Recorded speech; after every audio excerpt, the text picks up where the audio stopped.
자, 시작합시다.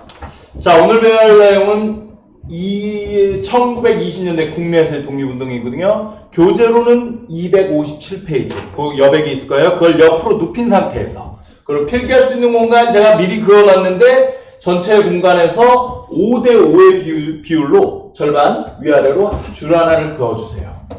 되죠? 그 상태에서 필기를 하면 되고요. 필기를 약간 왼쪽으로 당겨서 쓰길 바래요. 20년대를 끝내야 되는데 공간이 부족하면 20년대가 안 끝나겠죠? 어떤 학생들 못하면 안 되니까 당겨 쓰세요. 남는 건 관계없는데 당겨 쓰셔야 돼요. 잘 알 것이구나 생각하고요. 이 20년대가 굉장히 중요해요. 왜 중요하느냐?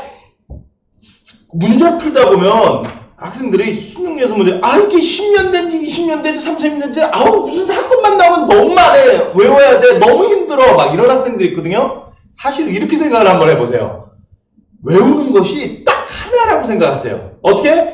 우리가 알죠? 10년대, 20년대, 30년대 이후 일제강점기가 크게 3시기가 있는데 그 중에서 문제가 나오면 무조건 20년대다. 독립운동 다 20년대다. 이거 언제지? 20년대. 이렇게 외우시라. 가운데. 그럼 10년대나 30년대가 이유가 나오면요. 여러분 우리 지난 시간에 배웠죠? 10년대는요. 일본이 헌병경찰 통치로 우리를 무시하던 시기였죠? 그래서 모든 단체고 활동이 다 불법이고 안 돼요. 그러다 보니까 단체 만드는 것도 안 돼. 감시도 심해. 그 결과 비밀 결사의 형태들로만 일부 있었고요. 알려진 것들이 없는 거죠. 따라서 여러분이 알고 있는 사건들이 10년대에 많이 나올래야 나올 수가 없어요. 이해돼요? 꽉 군인처럼 되면서 꽉 눌렀던 거죠. 그러다가 3.1운동 터진 이후에 일본이 이거 안 되겠다. 조선인들 이렇게 눌렀더니 안 되는구나 생각해서 약간 문화 통치로 살짝 부드러워진 거죠. 그 결과 20년대에 엄청난 독립운동이 국내외적으로 많아요. 가장 양이 많아요. 그래서 이게 언제지 하면 다 20년대라고 생각하시라고. 그럼 30년대 이후는요.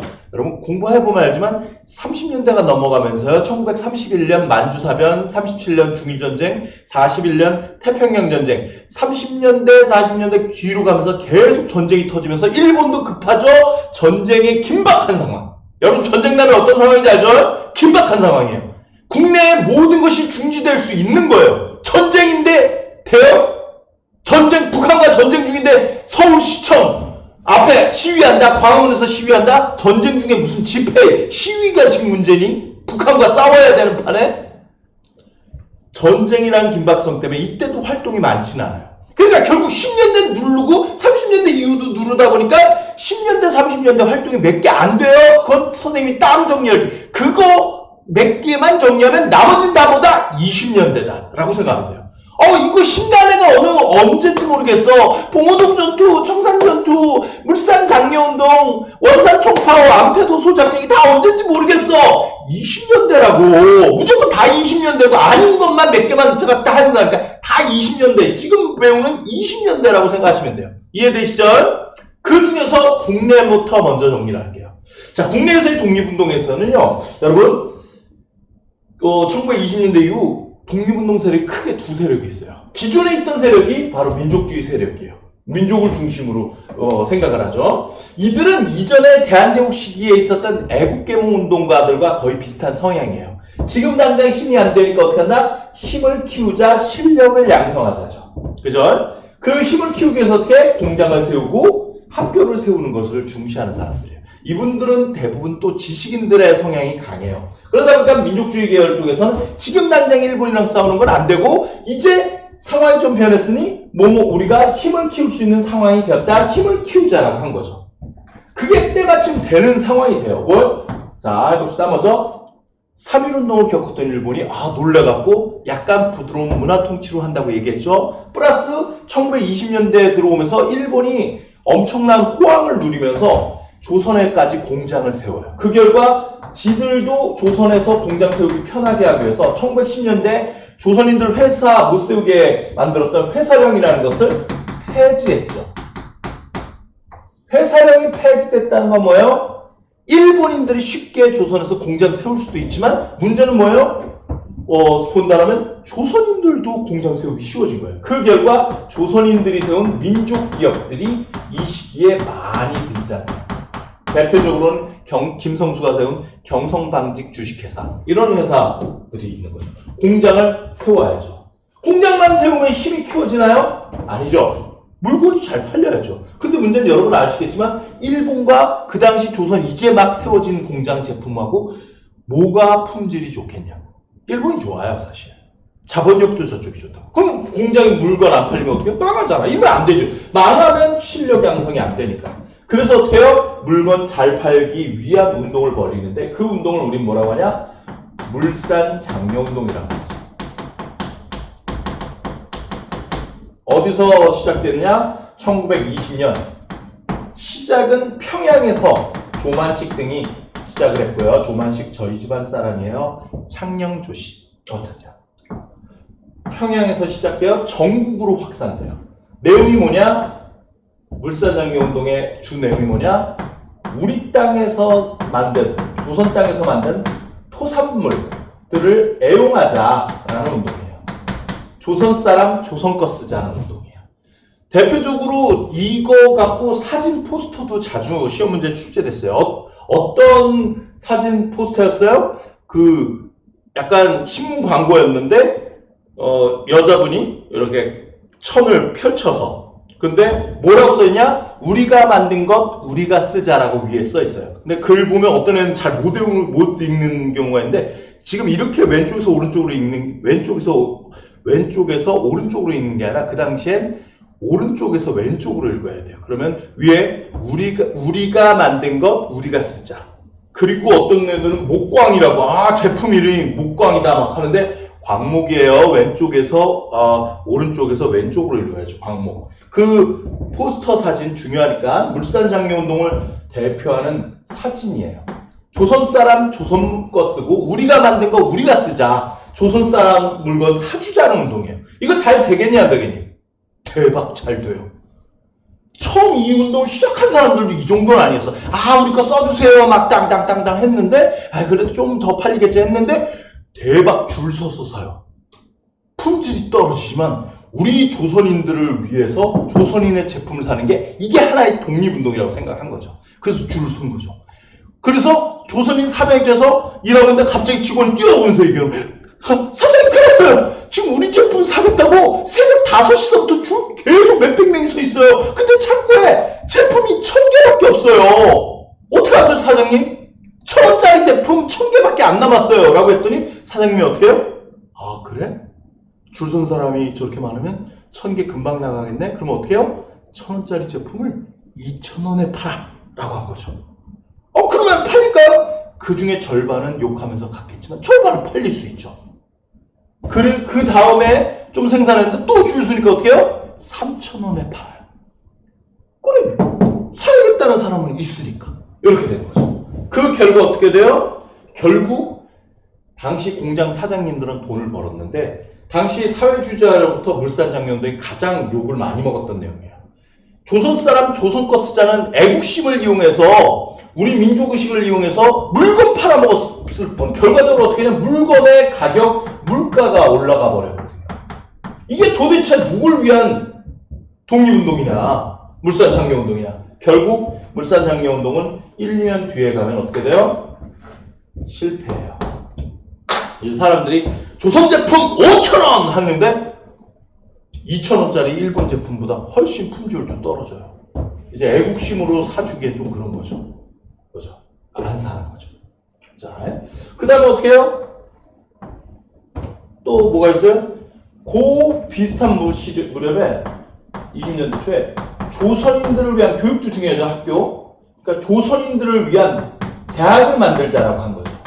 근데 조선 총독부에서 대학은 안 만든다고 해요. 그러니까 백성민자 세울리자. 백성이 직접 돈을 모아 세운 밀립대학을 설립하자는 운동을 시작한 거죠. 이게 1922년, 연도는 외울 필요 없어요. 그냥 참고삼아. 대학을 세운다면 서울에서 세우려고 했겠죠. 밀립대학 설립운동. 그래서 돈을 모아 1천만 백성들이, 조선 사람들이 1원씩만 내면 1000만원 모이죠. 그거 갖고 대학을 세울 수 있다라고 한 거예요. 그래서 당시 어떻게 했어요? 모금을 진행했어요, 실제. 근데 문제는 1922년, 23년에 연이어서 가뭄과 홍수가 연달아 계속 일어나면서 자연재해가 심하자 모금이 잘 안 되겠죠. 요즘 코로나다 모금이 잘 안 돼요. 불이웃돕기가 잘 안 돼요. 경제가 호황일 때가 기부가 잘 나오는데 너무 어려우니까 기부할 것들도 적어지면서 제대로 모금이 안 됐고 결국 23년, 22년, 23년 연달아 24년 무렵 되면 거의 울산장려 운동과 밀대학 컬리 운동 둘 다 어떻게 돼요? 실패한 거죠. 이해되시죠? 여기까지만 잠시 해놓고 잠시 위로 갈게요.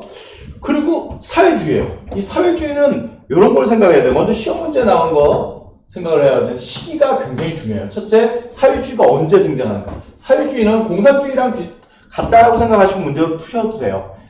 개인의 사유재산 소유를 제한하여, 그죠? 평등을 지향하는 사상인 사회주의죠. 근데 이게 언제 처음 나와요? 3.1운동 이후에 등장해요. 꼭 이거 알아두셔야 돼요. 그러니까 1920년대가 처음인 거예요. 이해되시죠? 이전에는 없어요. 1910년대나 대한제국 사회주의자 없다고. 왜 3.1운동 이후에요? 시기적으로 유관순이 기준이 되어서 기억을 하시게 돼요. 유관순 누나 빨갱이니? 그런 생각 안 해봤죠? 유관순 누나는 사회주의라는 네 글자를 들어본 적이 없어요. 이렇게 생각하시면 돼요. 됐죠? 이렇게 생각하시고 그 뒤에 유관순 죽고 나서 우리나라에 사회주의가 들어온 거죠. 사회주의는 당연히 계급이 없어야 되니까 밑에서 일하는 사람들 노동운동, 농민운동 이런 거 노동운동, 농민운동에 굉장히 관심이 많이 있고요. 일제강점기 시기에 농민운동이나 노동운동이나 농민운동 나오면 뭐예요? 다 사회주의 영향이라고 보시면 돼요. 이 당시 대표적으로 농민운동 중에 대표적인 게 뭐 있냐면 저 전라도 끝에 암태도라는 섬이 있었거든요. 거기서 악질 지주가 농민들을 괴롭히고 있었는데 그것에 반대하여 소작농들이 소작쟁이를 일으켜요. 암태도 소작쟁이라고 해요.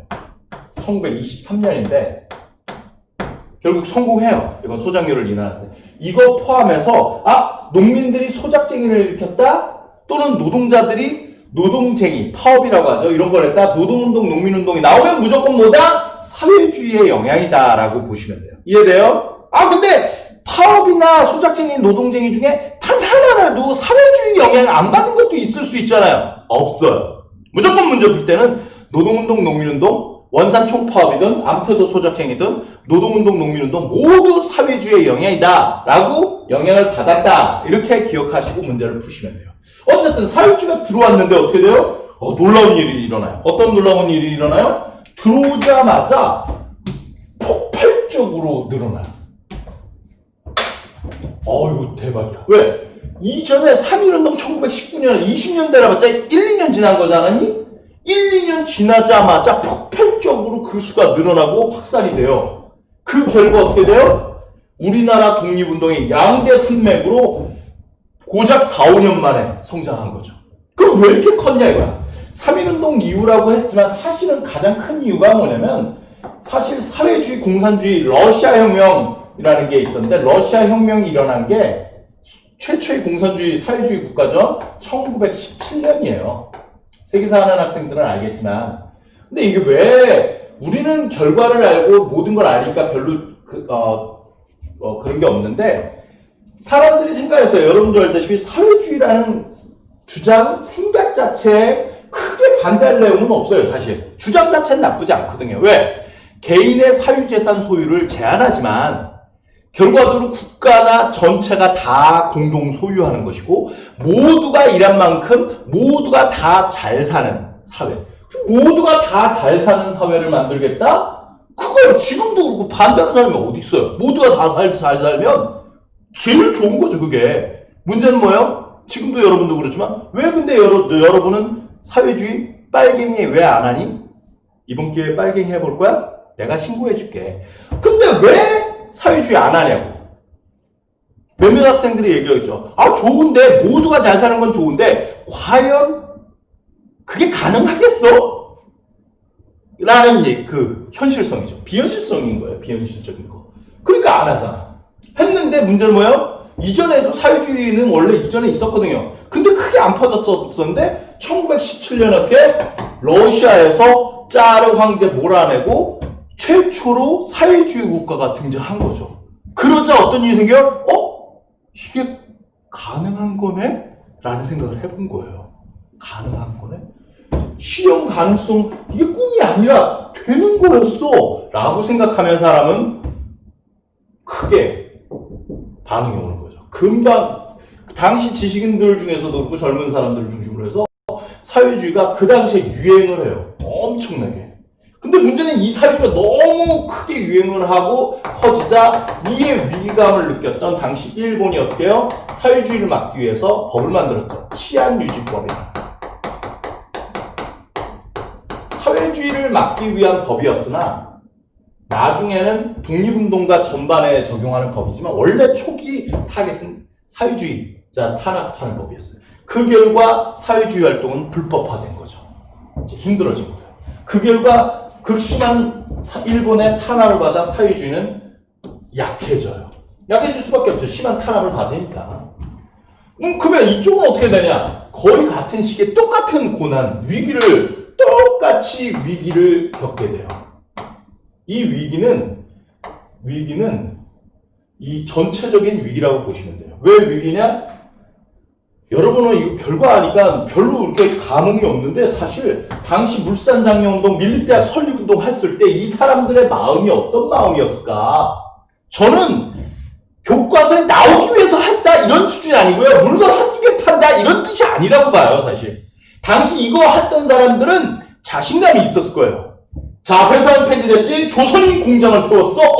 성장률 1, 2년 만에 매출이 2배, 3배 올랐고 10년, 20년, 30년 뒤에 가면 몇백 %, 지금 테슬라 주식 처음에 아마존 주식이 얼마였다가 지금 수백 배 오르듯이 조선의 기업도 엄청 잘 팔릴 거야. 10년 초반에 잘 팔렸고 대학도 세우고 하면 계속 커질 거야. 그러면 나중에 힘을 키운 다음에 어떻게?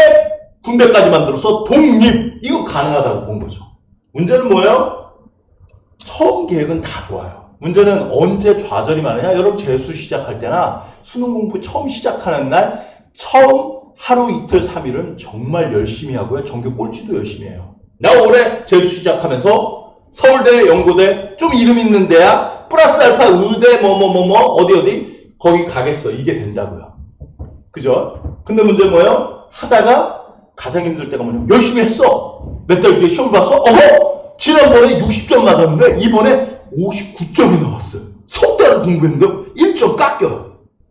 이거 우연이겠지. 문제가 어려웠나? 하면서 또 두 달 뒤에 좀 또 깎여. 재수하면서 제일 힘든 부분 중에 하나죠. 나는 열심히 했는 것 같은데 성적이 안 오른다라고 할 때가 힘들어요.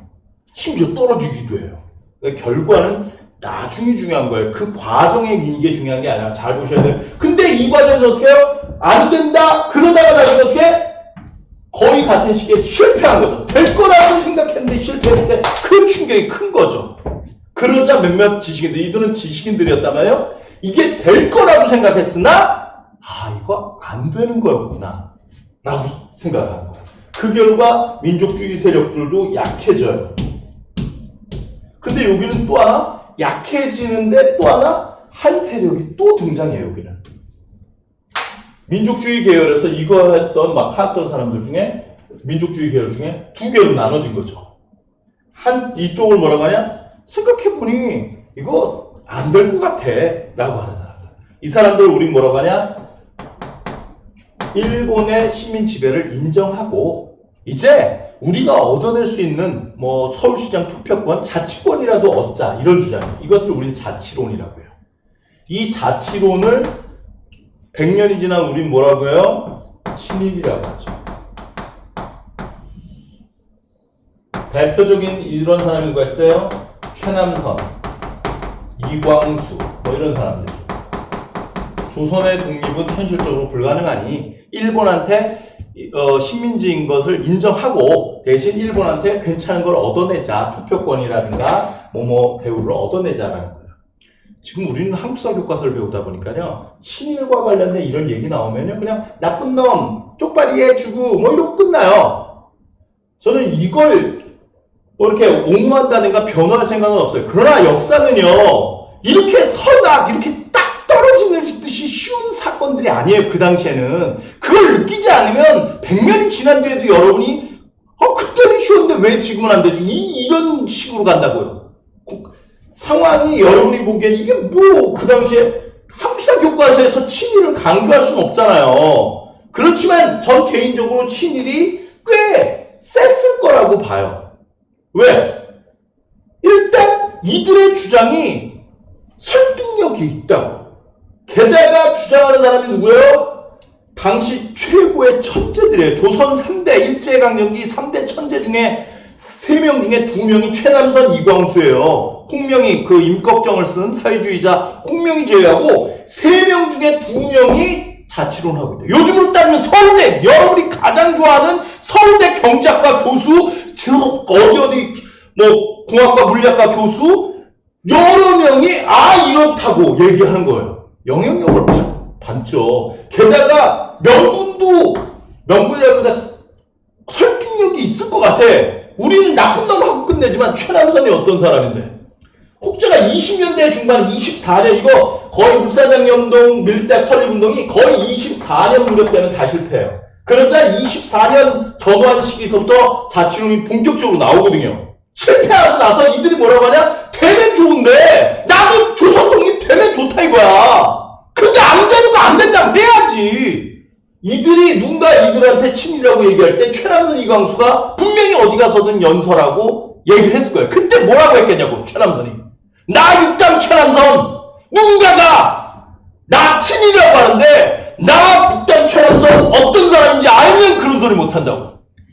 육당 최남선이 대한제국 시기서부터 시작해갖고 민족주의 사상가였고요. 우리나라 거의 최초의 일본 유학생이 와사대 대학까지 갔고요. 거기서 공부했던 사람이고요. 여러 번 공부했었던 지지난 시간에 배웠던 일본에서 유학생들이 썼던 거 있죠. 28 독립선언서 누가 작성해요? 이광수가 하세요. 이광수가. 그리고 그거에 영향받고 국내에서 최남선이 여러분 알죠? 3.1운동 때 민족대표 33인의 하나였고요. 민족대표. 그리고 기미독립선언서 여러분 아빠 세대 엄마 세대는 다 외웠어요. 5등은 자해라. 조선이 자주국이고 조선인들이 자주민임을 선언하노라. 이 문구로 시작하는 이거 안 외운 애들이 없어요. 수능에 그래 국정교과서에 나왔었어. 기미독립선언서 다 외웠어요. 그 교과서에 나오는 기미독립선언서 나 육당 최남선이 그거 썼고 그 길로 감옥에 가서 3년 감옥살이 하다 나왔다고. 나보다 더 많이 한 사람 누가 있냐고. 그리고 천재야 나름. 잡지 소년, 해외에서 소년에게. 그죠? 이광수. 근데 장편소설의 거의 초기 작품이죠. 무정.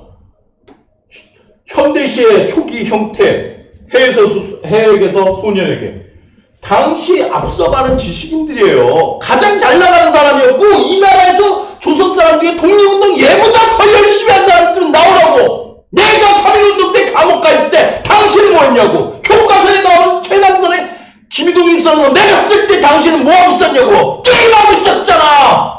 그리고 커피 마시고 마카롱 먹고 그런 거 없었잖아. 근데 나한테 친일 그러던 사람이 1, 2, 3년 만에 친일이라 왜 그러겠냐고. 생각을 좀 해라고. 내가 왜 그런 일을 하지. 나도 조선 독립되면 좋은데 안 되는 거 안 된다고 해야지. 현실적으로 일본과 조선의 군사력이나 국력 차이가 10배, 20배, 100배 이상이 났다고. 이제 안 되면 안 된다라고 해야 된다는 걸 얘기를 하는 거예요.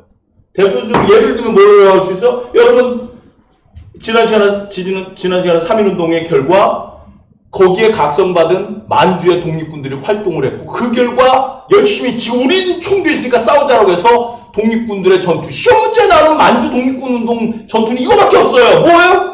봉오동 전투, 청산리 전투죠. 근데 그 봉오동 청산리, 그 중에 청산리가 최고 유명하자. 김좌진 장군, 그 홍범도 장군의 청산리 전투. 그 청산리 전투에서 일본군, 우리가 대승을 거뒀다고 하죠? 몇 명 죽었겠니? 그 청산리 전투가 청산리라는 곳 하나가 아니라 한 일주일간에 걸쳐서 10곳에서 싸운 전투 전체를 합친 거예요. 일주일간의 전투라고. 10번에서 전투예요. 얼마 죽었겠니? 기록은 여러 다양해요. 우리 쪽은 많이 죽였다고요. 일본 측 기록은 몇 명 안 죽었다 막 이래요. 근데 우리 최대치를 잡자고. 어디를 최대치로 잡냐면 제가 보기에 청산리 전투가 끝난 다음에 만주 독립군이 임시정부, 상하이에 있는 대한민국 임시정부에 우리가 이만큼 죽였다 하면서 보고한 게 있어요.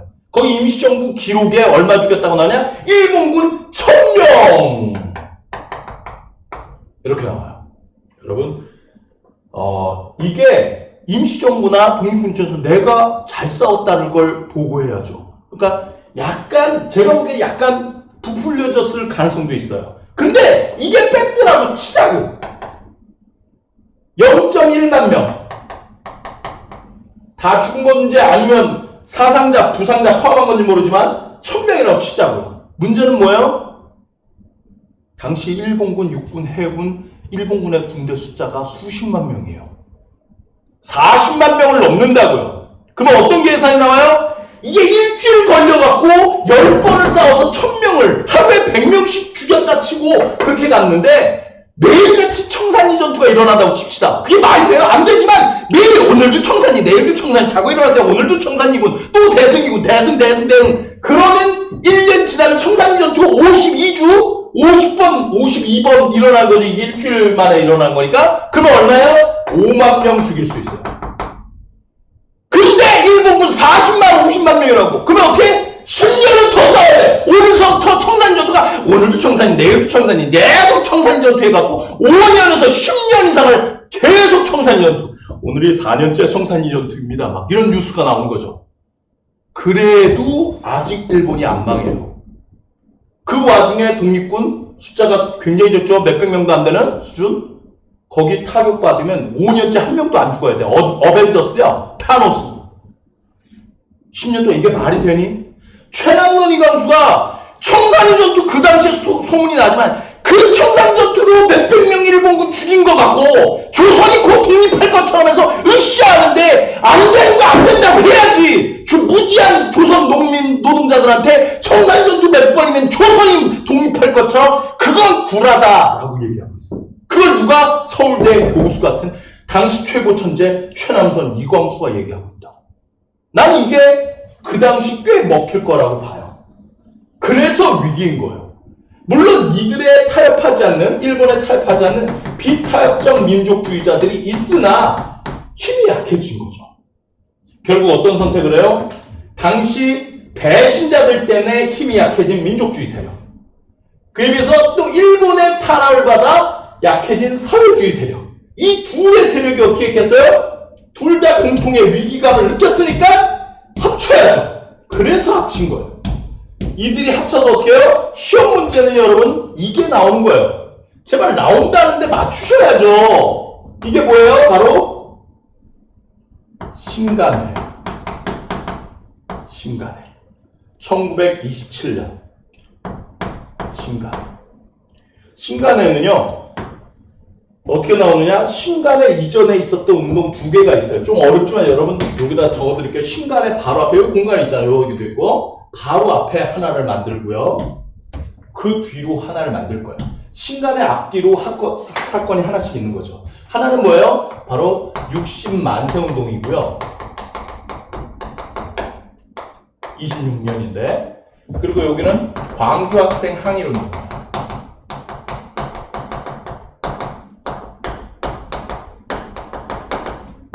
29년이죠.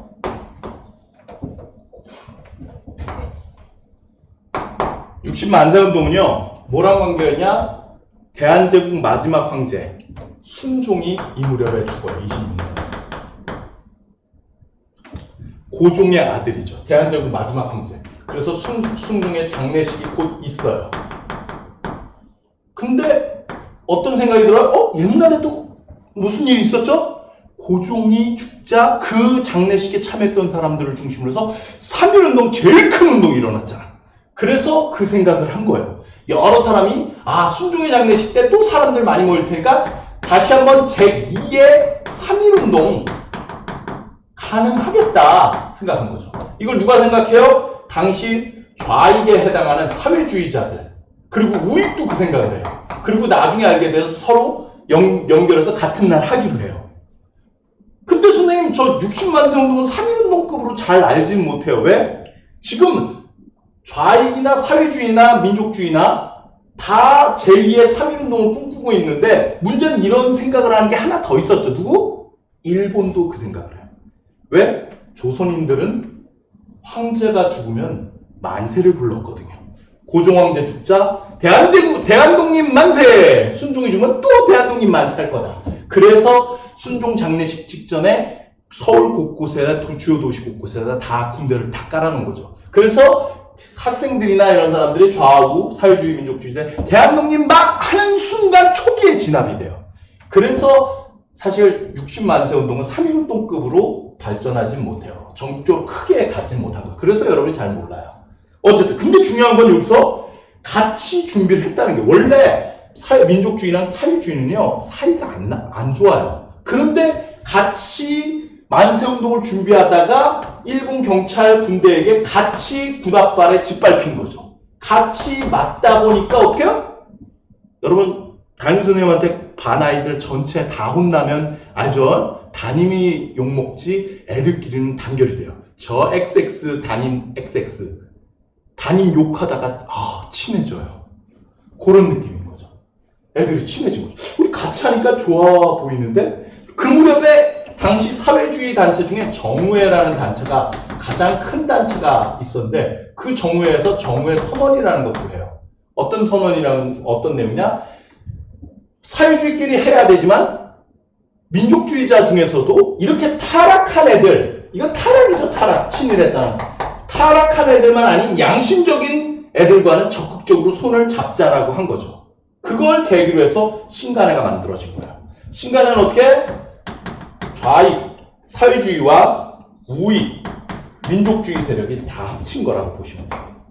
또한 당시 사회주의는 활동이 제한되어 있으니까 어떻게 하냐? 이 단체는 합법단체예요. 왜 합법단체예요? 당시 민족주의자였던 이상재 선생이 신간의 대표를 하니까 괜찮죠? 민족주의는 불법이 아니니까. 그리고 사회주의자들은 신간의 회원으로 개인 자격으로 들어오는 거예요.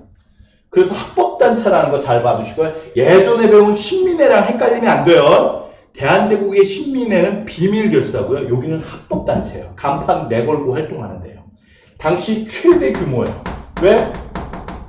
항일운동하는 사람들 중에서 민족주의자, 사회주의자 다 모았으니까 얘네 빼고 다 모았다라고 보시면 돼요. 그래서 전국에 지회가 엄청나게 많이 있어요. 지회. 몇백 개를 만드는 거죠. 그런 것들까지. 활동도 크게 해요. 가끔가다 신간회와 신민회가 되게 헷갈리는 학생인데 신간이라는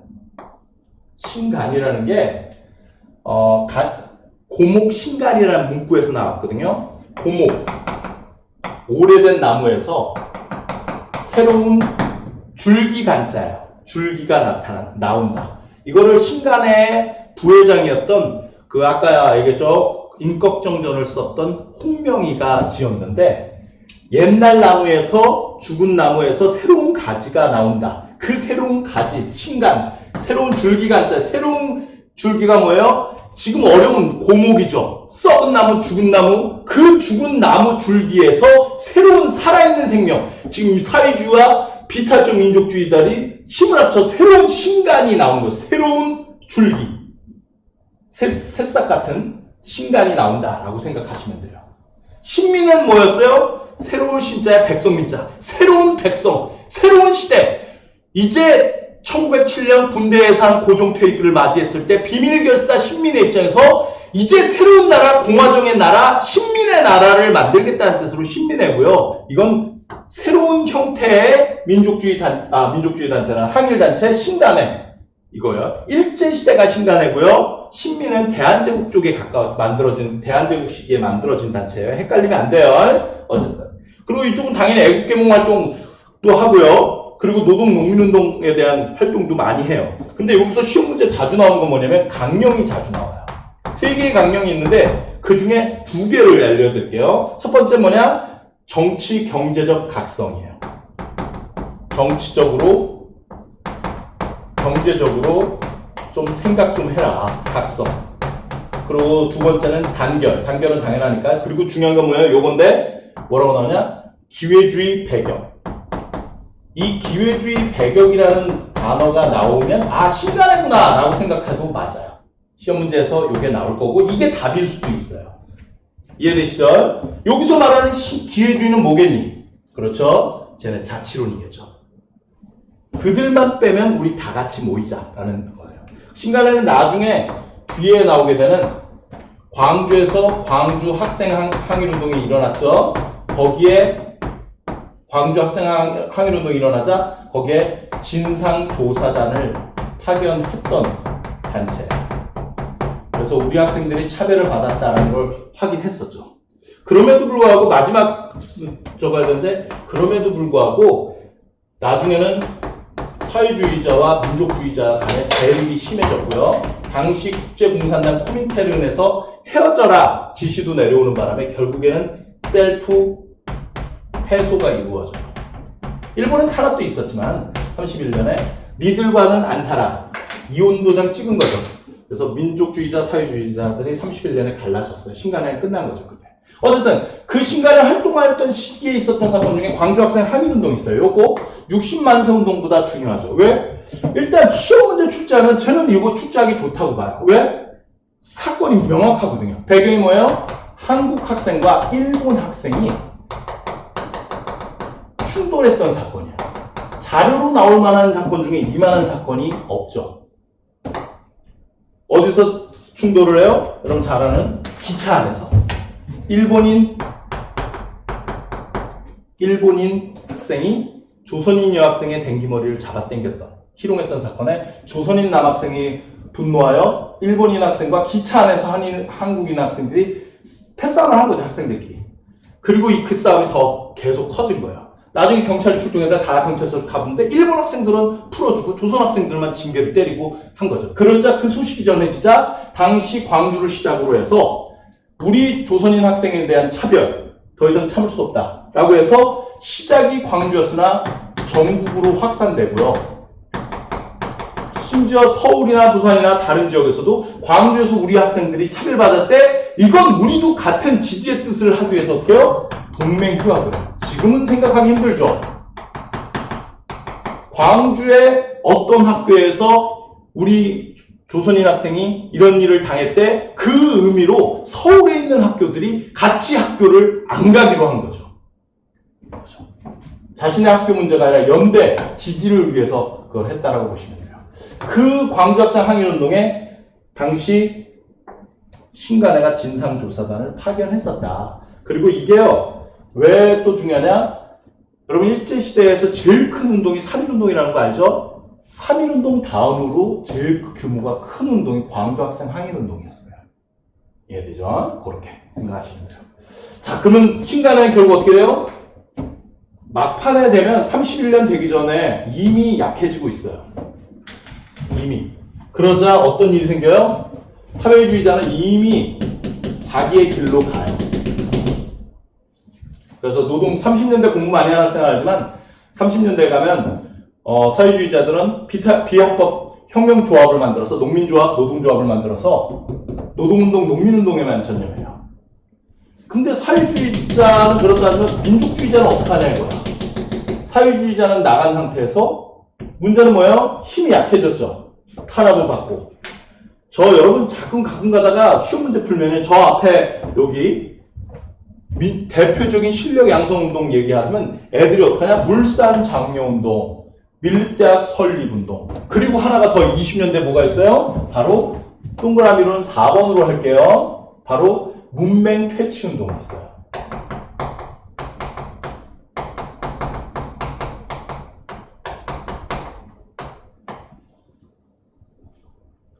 이 문맹 퇴치운동은요.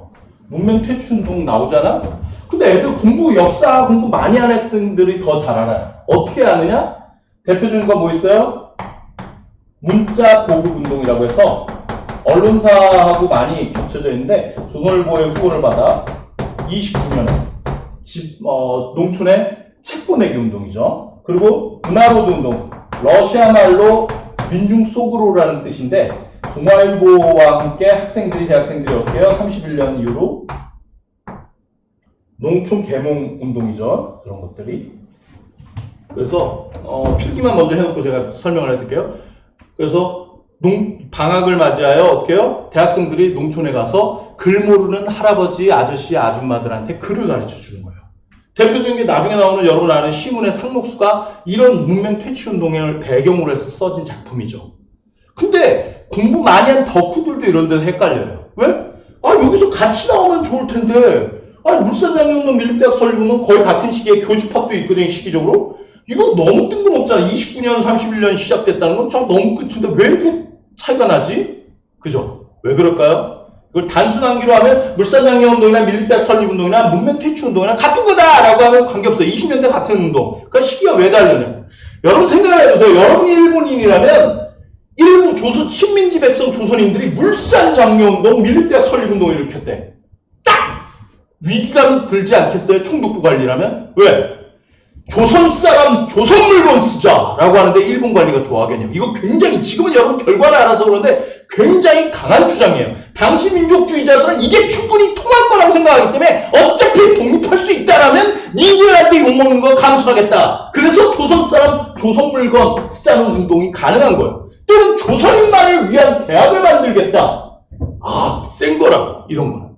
민족주의자들의 패기, 강한 의지, 희망 이런 것들이 보이는 장면이죠. 문제는 그게 24년 무렵에 여러분 아시다시피 실패하면서 좌절하고 배신자들까지 생겼고요. 그 뒤에 신간에 만들었던 것도 나중에 사서 흐지부지 되면서 나중에 안 되자 20년대 후반에 남아있는 애들은 사칙으로는 안 났죠. 근데 민족주의자들 중에서 일부인밖에 없고 이들은 힘이 약하니까 어떻게 해요? 총독부한테 조선 사람 조선 것 할 정도의 강한 의지, 강력한 힘이 없는 거예요. 그러니까 어떻게? 뭔가 해야 되는데 노동농민운동은 사회주의자들 운동이니까 좀 그렇고. 그러니까 어떻게? 일본 조선 총독부한테 싸대기까지는 안 맞는 운동. 그래서 어떻게 총독부를 찾아가서 저기요. 농촌에 가면요. 자기 이름도 글씨 하나 못 쓰는 진짜 무식한 농민들이 있대. 제가 글씨 한번 알려주면 안 될까요? 라고 하는 거죠. 솔직히 조선 사람 조선 물건. 조선인을 위한 엘리트 대학을 만들자라는 거는요. 조선의 독립에 강한 희망 그리고 하나의 기반이 될 것 같아요. 근데 농촌에서 농사 짓는 농민이 자기 이름 김철수를 쓰면 독립이 되겠니? 물론 아닌 건 아니지만 이거하고 느낌 결이 다른 건 느껴지죠? 그렇게 한 거죠. 그렇게 하다가 이것마저도 30년대 초반 34년에 총독부에서 하지마 하니까 얘네들이 알겠습니다. 안타깝습니다 하면서 그만둬요. 이거 약한 거예요. 그래서 시기가 이때 시기랑 떨어져 있는 거예요. 신간에 내에서도 이제 사회주의 쪽과 활동할 수 없게 되는 무렵 29년서부터 좌우 대립이 심해지기 때문에 이런 것들 쪽으로 가는 거죠. 물론 친이라는 애는 계속 친이래요. 20년대 지금 봤죠? 여러분 시험 문제 출제를 잘 보면서 시험 문제 20년대 독립운동을 낸다면 뭘 낼까? 민족주의와 사회주의 두 계열이 있는데 민족주의자들의 운동 이거 가장 유력하죠. 사회주의 내용으로 본다면 사회주의 자체에 대한 3.1운동 이후에 등장했으며 치안유지법에 탄압을 받았다. 사회주의의 영향을 받아서 신간에 활동도 했다. 이런 정도의 사회주의. 그러나 시험 문제로는 민족주의자의 저 물산장려운동 밀립대학이 아니라면 저는 신간회라고 봐요. 신간회. 일제시대 단체 문제가 나온다. 저는 신간회라고 보셔야 돼요. 알겠죠? 일제시대 군대 문제, 밑줄친 군대 나오면 뭐예요? 임시정부 광복군. 이런 느낌.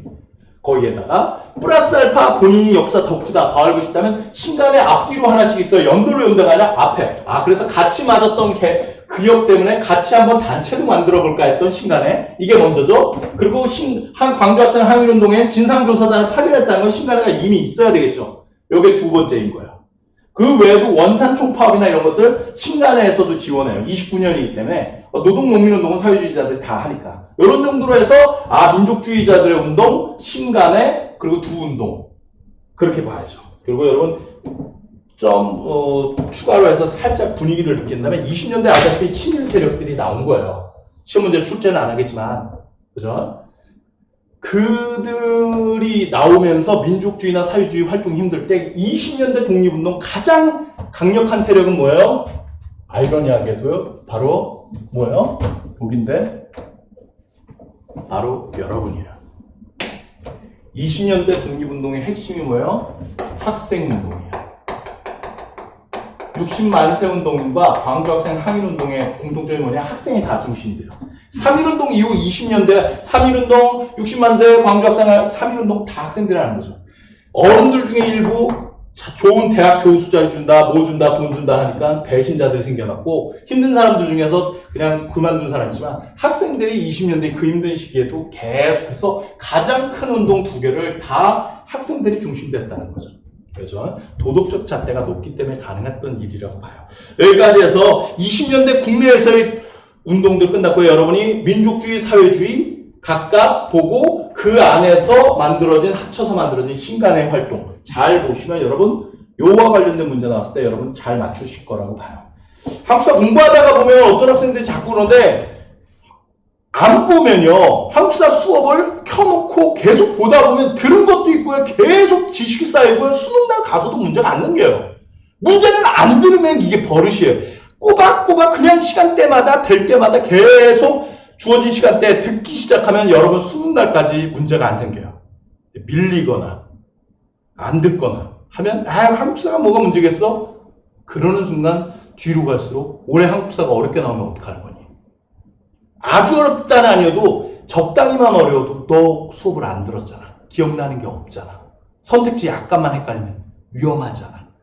그런 학생들일수록 더 깊이 잘 수업을 들어서 꾸준하게 수업을 듣는 게 매우 중요해요. 여기까지 잘 들으셨으면 아마 시험 문제 잘 대응할 거라고 봐요. 힘을 내시고요. 다음 수능까지 힘차게 한번 가보도록 합시다. 파이팅!